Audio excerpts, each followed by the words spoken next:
நேயர்களுக்கு வணக்கம். RCB Eden கார்டன்ல க்ரௌடை சைலண்ட் பண்ணாங்க.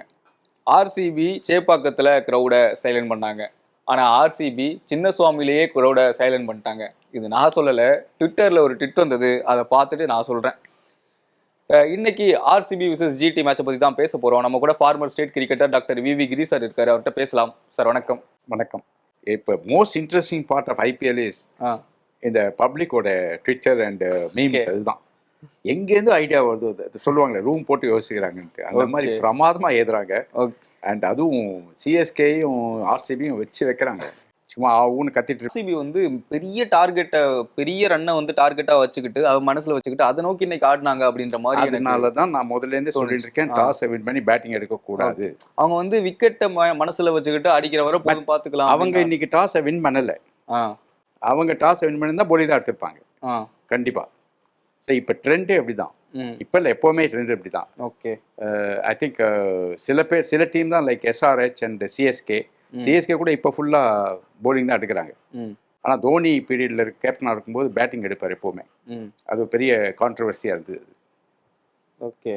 ஏன்னா அவங்க பெரிய டார்கெட்டை வந்து மைண்ட்ல வச்சுக்கிட்டு அதை நோக்கி ஆடலாம். எல்லா பாலுமே வந்து ஷார்ட் ட்ரை பண்ணிட்டே இருந்தாங்க. இம்பாக்ட் பிளேயரும் இருக்கு சார். இன்னைக்கு பாருங்க, 2 பேரும் இம்பாக்ட் பிளேயர் நல்லா யூஸ் பண்ணாங்க. ரூதர்ஃபோர்டு வந்தாரு. ஆமாம், 2 பேரும் ரூதர்ஃபோர்டை வச்சிருந்தாங்க. நான் என்னடா 2 ஃபாரினர் தான் விளையாடுறாங்களேன்னு யோசிச்சிருந்தேன் முதல்ல. அப்புறம் தான் ஸ்ட்ரைக் ஆச்சு, ரூதர்ஃபோர்டு வந்து இதில் இருக்காரு, இம்பாக்ட் ரெடியாக இருக்கு. அதே மாதிரி எப்போ சாய் சுதர்ஷன் அவுட் ஆகுன்னு ரூதர்ஃபோர்டு உள்ள இறக்கிட்டாங்க. அதே கேட்கணும் சார், ரூதர்ஃபோர்டு வந்து ஃபினிஷர் தானே. இப்போ வந்து ஜிடில வந்து மிடில் ஆர்டர் பேட்ஸ்மேன்ஸ் வந்து ரொம்ப ஸ்ட்ராங்கா இல்ல. விக்கெட் நீங்க ஃபினிஷர்னா doesn't mean you should come number 8 or something. ஃபினிஷர்னா 15 ஓவருக்கு அப்புறம் வரவும் ஃபினிஷர் இல்ல, அது ஓகே. அப்படிதான் வந்திருக்காரு அவர். அவர் வரும்போது 15 ஓவர் ஆயிடுச்சு, அதனால தான் வந்திருக்காரு அவர். ஸோ ஃபினிஷர்னா எப்பவுமே அப்படிதான். இப்போ தோனி கூட 3 ஓவர் தான் இருக்கு, ஆனால் ஒரு விக்கெட் தான் விழுந்தா கூட 2 ரன் வந்துருவார் அவர். ஏன்னா அவரோட எய்ம் வந்து அந்த 3 ஓவர் விளையாடுறது தான் அவரோட எய்ம். 2 டீமோட பவர் பிளே எப்படி சார் பாக்குறீங்க? இவங்க வந்து 3 விக்கெட், இது வந்து டாஸை வின் பண்ணி கரெக்டா ஜிடி வந்து போலிங் எடுத்துனாங்க. கரெக்ட் தான் அது. ஏன்னா டியூ இருக்கோ இல்லையோ, டார்கெட்டை தெரிஞ்சுட்டு விளையாட ஆரம்பிக்கிறது பெரிய விஷயம், நல்ல விஷயம். அது பண்ணாங்க. பட் நான் நினைக்கிறேன் கண்டிப்பாக ஆர்சிபி வந்து மிஸ்டேக் பண்ணாங்க பவர் பிளேல. They lost too many wickets. Okay. நீங்கள் சொல்கிற மாதிரி விக்கெட்டை கொடுத்துட்டு போனாங்க, த்ரோ பண்ணிட்டு போனாங்க. கரெக்டாக சொன்னீங்க நீங்கள். பெருசாக போலர் வந்து பெருசாலாம் போடல, ஏதோ கரெக்டாக போட்டாங்க போலரு. பட் ரொம்ப ரொம்ப கேர்லெஸ்ஸாக விளையாடி. இதில் தான் நான் திருப்பி சொல்கிறேன், சாய் சுதர்ஷன் அண்ட் ரச்சிந்திரா, ஓகே, இவங்க 2 பேரும் they stand out because they never throw their wicket. But at the same time கிளீனாக விளையாடி they are building up the innings beautifully. இவங்க 2 பேரும் அமங் த எவ்ரி சைட் நீங்கள் எடுத்துட்டாக்க. மற்றெல்லாம் வந்து இவங்க கொஞ்சம் கூட ரிஸ்க் கூட எடுக்குதுல்ல, அதான் பியூட்டி. இப்போ பூரான் மிட்ச் மார்ஷ்லாம் they play well, but then they take risk. So out ஆக சான்ஸ் இருக்குது. இவங்க 2 பேரும் very very sensible batting. Okay. Sai Sudharsan வந்து பக்காவான ஒன் டே கிரிக்கெட் பிளேயர் மாதிரி எனக்கு தோணுது. Test cricketer. ஏன்னா I trained him and I was selector. I know very well he will be an asset for the test team. ஏன்னா அவன் வந்து I told him, இல்லை அவரே கற்றுட்டாரு. இப்போ இந்த லெவலில் தலையை குடிஞ்சி விளையாடுறதுக்கு சொல்லி கொடுத்தோம்னாக்க, அதாவது லாஃப்டர் ஷாட் வந்து ரொம்ப அடிக்கக்கூடாது. லாஃப்டர் ஷாட் அடிச்சாக்க ரிஸ்க் எடுக்குதுங்க. T20 லாஃப்டர் ஷாட் அடிக்கணும். ஸோ அதனால வந்து அவர் டைலமாவில் இருக்கார். இப்போ அதனால தான் அவரால் ஆக்சலேட் பண்ண முடியல முதல்ல. ஏன்னா ஏரில் அடிக்க முடியல, ஏரில் அடிக்கிறதுக்கு அவ்வளோ அவருக்கு இஷ்டம் கிடையாது. ஓகே. ஸோ அதனால பியூட்டிஃபுல்லாக வந்து அவர் கிரவுண்ட் ஷாட் அழகாக விளையாடுறாரு, ரொம்ப ரொம்ப சேஃபாக விளையாடுறாரு. அண்ட் ஆல்ரெடி 49 350 மாதிரி ஆயிடுத்து. ஆமாம், 3 இன்னிங்ஸும் 350 மாதிரி சொல்லலாம். Okay. But really terrific batting அவர். ஜிடியோட பேஸே அவர் தான். ஏன்னா இதுக்கு முன்னாடி வந்து நேஷனல் டீமில் ஓப்பனர்ஸ் வந்து ஒரு லெஃப்ட் ஹேண்டர், ஒரு ரைட் ஹேண்டர் இருந்து பார்த்துருக்கோம். இப்போ வந்து ரோஹித் இருக்காரு. ரோஹித் வந்து இனி மிஞ்சி போனால் 1 வருஷம் இல்லை 1.5 வருஷம் விளையாடுற மாதிரி இருக்கலாம். சாய் சுதர்சன் வந்து இந்த ஃபார்ம் அப்படியே கண்டினியூ பண்ணாருன்னா ஓடிஐயில் அவருக்கான இடம் வந்து அந்த ஓப்பனிங் அப்படின்றது ஒரு பாக்ஸ். நம்ம இதை பற்றி பேசிட்டோம் ஏற்கனவே. ஓகே. செலக்டர்ஸ் வந்து அவங்க பிராண்ட் வேல்யூ, அந்த பேஸ், ஃபேன் பேஸ் அதெல்லாம் பார்ப்பாங்க. நேஷனல் டீம் கார்டு நேஷனல் டீமில் தான். ஏன்னா டிவிக்காரங்களும் சப்போர்ட் பண்ணுவாங்க, அதெல்லாம் இருக்குது நிறையா. ஃபேன் பேஸ் பார்ப்பாங்களா? ஆமாம் ஆமாம். இப்போ ரோஹித் கோலி விளையாடுறதுக்கு மெயின் ரீசனே டிவி பீப்புள்லாம் தே வாண்ட் ஹிம். இல்ல அது ஓகே, ரோஹித் கோலிக்கு ஓகே.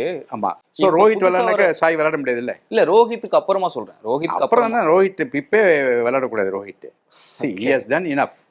நிறைய அதை விளையாட்டாரு, இது பண்ணிட்டாரு. இப்போ அவருக்கு வந்து is first of all physically not very fit.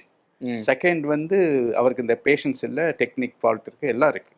So it's the right time for him to retire. Great player, great captain, no doubt about it. ஆனால் இப்போதைக்கு ஏன்னா lot of youngsters are knocking the door. அதுதான் நான் சொல்கிறேன். கோலிக்கு இதே தான் நான் சொன்னேன்.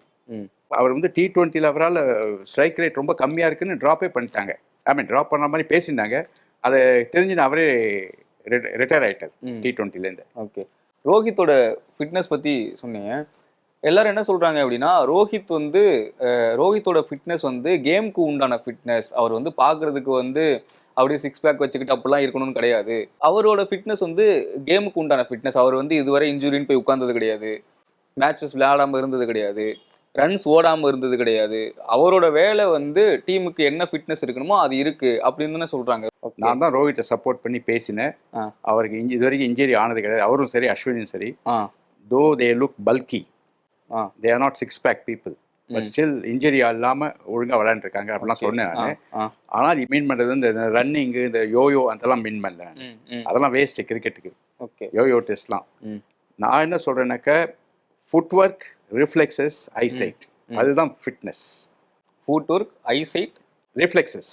ஓகே, ரிஃப்ளெக்ஸஸ்னா இந்த பாலுக்கு ரெஸ்பாண்ட் பண்ணுறது. ஓகே, ஆமாம். ஃபுட் ஒர்க் சுத்தமாக இல்லை அவருக்கு. அண்ட் ரிஃப்ளெக்ஸஸ் வந்து ரொம்ப கம்மியாக இருக்குது. ஏன்னா இப்போ போன மேட்ச் கூட நீங்கள் பார்த்துங்க, அவர் வந்து அந்த பால் வந்து அப்படியே அலோ பண்ணார். அவர் நின்ன இடத்துலேருந்தே அப்படியே விளையாடினார். அது ஓகே, இது சோன் டூ இதெல்லாம். ஏன்னா நீங்கள் யங்ஸ்டர்ஸ் எப்படி விளையாடுறாங்கன்னு பாருங்கள், எவ்வளோ அருமையாக விளையாடுறாங்கன்னு பாருங்கள். ஏன்னா பட்டிடார்லாம் பிரமாதமாக ஆடுறாரு கேம். ஆமாம், அதனால் this a time for him to give way to youngsters. Okay, கோஹ்லியோட இன்னிங்ஸ் இன்னைக்கு இல்லை, கோஹ்லி அவுட் ஆயிட்டாரு. இல்லை, அதுதான் too early to play the shot. ரெண்டாவது, அவர் is not a pinch hitter. Pinch ஹிட்டர்னா ஃபார் எக்ஸாம்பிள் சுனில் நாராயணன் அந்த மாதிரி விளையாடலாம்.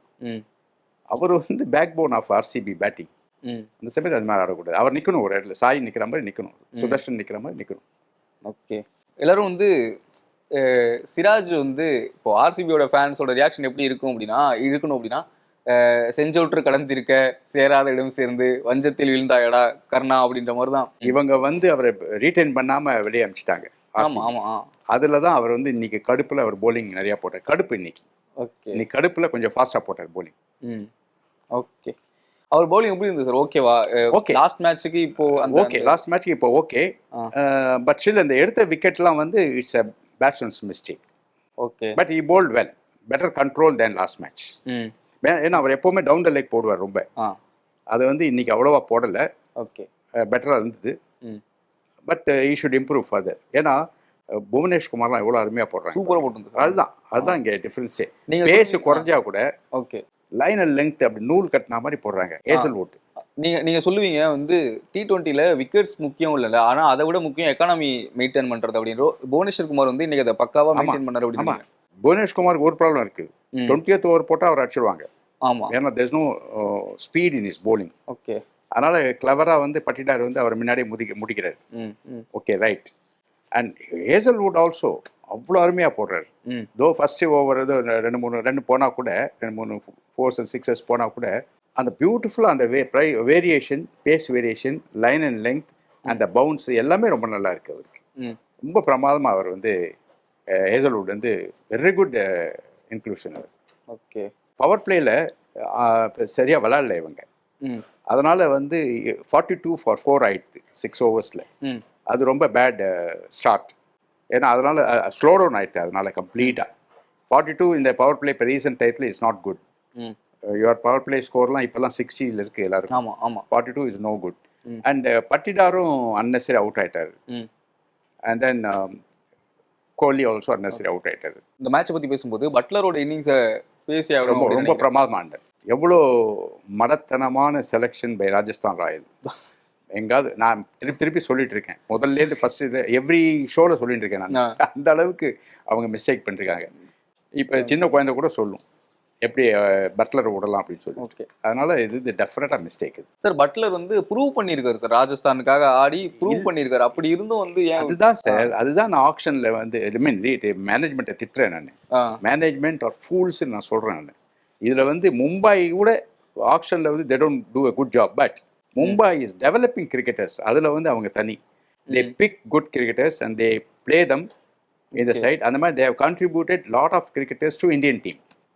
அந்த விஷயத்துல மும்பை சொல்லணும். பட் ஜென்ரலாக மற்ற எல்லா ஃப்ரான்ச்சைஸும் they make mistake including RCB. இன்னைக்கு பயங்கர டிசப்பாயின்மெண்ட் வந்து ரஷீத் கான்.